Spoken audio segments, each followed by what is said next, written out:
အိမ်လုံးပြည့်သောရစ်ပူဇော်ပွဲကိုရန်တွေ့သောစိတ်နှင့်စားရသည်ထက်ငြိမ်သက်ခြင်းနှင့်ရှင်သောမုတ်တလုတ်စာသည်တာ၍ကောင်း၏ပညာရှိသောကျွန်သည်အဆက်ခွဲသောသားကိုအုပ်ဆိုး၍ညီကိုတို့နှင့်အတူအမွေခံတတ်၏ငွေစစ်ဆရာဘို့မိုက်ကို၎င်းရွှေစစ်ဆရာဘို့မီးဖို့ကို၎င်းသုံးတတ်၏စိတ်နှလုံးကိုထာဝရဘုရားစစ်တော်မူ၏မတရားသဖြင့်ပြုသောသူသည်မုသာစကားကိုယုံတတ်၏မုသာသုံးသောသူသည်လည်းစိုးညစ်သောစကားကိုနားထောင်တတ်၏စင်ရဲသားတို့ကိုမထီလေးစားပြုသောသူသည်ဖန်ဆင်းတော်မူသောဖျားကိုကဲ့ရဲ့၏သူတစ်ပါး၌ဘေးရောက်လင်ဝမ်းမြောက်တတ်သောသူသည်လည်းအပြစ်ဒဏ်နှင့်မလွတ်ရမြေးတို့သည်အသက်ကြီးသောသူ၏တရဖူဖြစ်၏သားတို့၏ဘုံကအဘသည်မြတ်သောစကားသည်မိုက်သောသူနှင့်မတော်မသင့်ထိုမြမကမုသာစကားသည်မင်းနှင့်မတော်မသင့်လက်ဆောင်သည်ခံသောသူအထင်အတိုင်းကြောက်မြက်ကဲ့သို့ဖြစ်၍မျက်နာပြုလေရ၌အောင်တတ်၏သူတစ်ပါးပြစ်မှားသောအမှုကိုဝတ်ထားသောသူသည်မေတ္တာကိုပြုစု၏ကြားပြောသောသူမူကားမိတ်ဆွေတို့ကိုကွဲပြားစေ၏မိုက်သောသူသည်ဒဏ်ချက်တရားကိုအမှုထားသည်ထက်ပညာရှိသောသူသည်ဆုံးမသောစကားကိုတာ၍အမှုထားတတ်၏ပုံကန်သောသူသည်မတရားသောအမှုကိုသာပြုစုတတ်၏ထို့ကြောင့်ကြမ်းကြုတ်သောတမန်ကိုသူစီသို့ဆေလွတ်ရ၏မိုက်သောစိတ်ထဆဲရှိသောလူမိုက်နှင့်မတွေ့ပါစေနှင့်တားငယ်ပြောက်သောဝန်မနှင့်တာ၍တွေ့ပါစေသောအကျဉ်သူသည်ကျေးဇူးကိုမသိမကောင်းသောအမှုနှင့်ဆက်၏ထိုသူ၏အိမ်သည်မကောင်းသောအမှုနှင့်မကင်းလွတ်ရ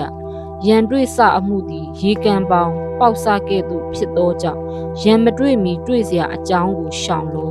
မတရားသောသူတို့ကိုအပြစ်မှလွတ်သောသူနှင့်ဖြောက်မတ်သောသူတို့ကိုအပြစ်စီရင်သောသူနှစ်ယောက်လုံးတို့ကိုထာဝရဘုရားဆက်ဆုပ်ယွန်ရှာတော်မူ၏မိုက်သောသူသည်ပညာကိုအလိုမရှိသည်ဖြစ်၍ပညာအဖိုးကိုအဘဲကြောင့်သူ၌အပ်ရသည်။အဆွေခင်ပွန်းသည်အခါခက်သိမ်းချစ်တတ်၏ညီအကိုသည်ဒုက္ခကာလအဖို့မွေးဖွားလျက်ရှိ၏ညံမဲ့သောသူသည်လက်ဝါးချင်းရိုက်၍အဆွေခင်ပွန်းရှိမှအာမခံတတ်၏ရန်တွေ့ခြင်းကိုနှစ်သက်သောသူသည်လွန်ကျူးခြင်းကိုလည်းနှစ်သက်တတ်၏မိမိတကားကိုချီးမြှင့်သောသူသည်ပျက်စီးခြင်းကိုရှာတတ်၏သဘောကောက်သောသူသည်ကောင်းသောအကျိုးကိုမတွေ့တတ်စကားလိမ်သောသူသည်ဘေးဥပတ်နှင့်တွေ့ကြုံတတ်၏မိုက်သောသူကိုဖြစ်ပွားစေသောသူသည်မိမိကိုမိမိဝမ်းနည်းစေတတ်၏မိုက်သောသူ၏အဘ၌ဝမ်းမြောက်เสียအကြောင်းမရှိစိတ်ရှင်လန်းခြင်းသည်ကြမ်းမာစေတတ်၏စိတ်ပြည့်ခြင်းမူကားအယိုးတို့ကိုတွေးချောက်စေတတ်၏မတရားသောသူသည်တရားလမ်းကိုဖျက်သော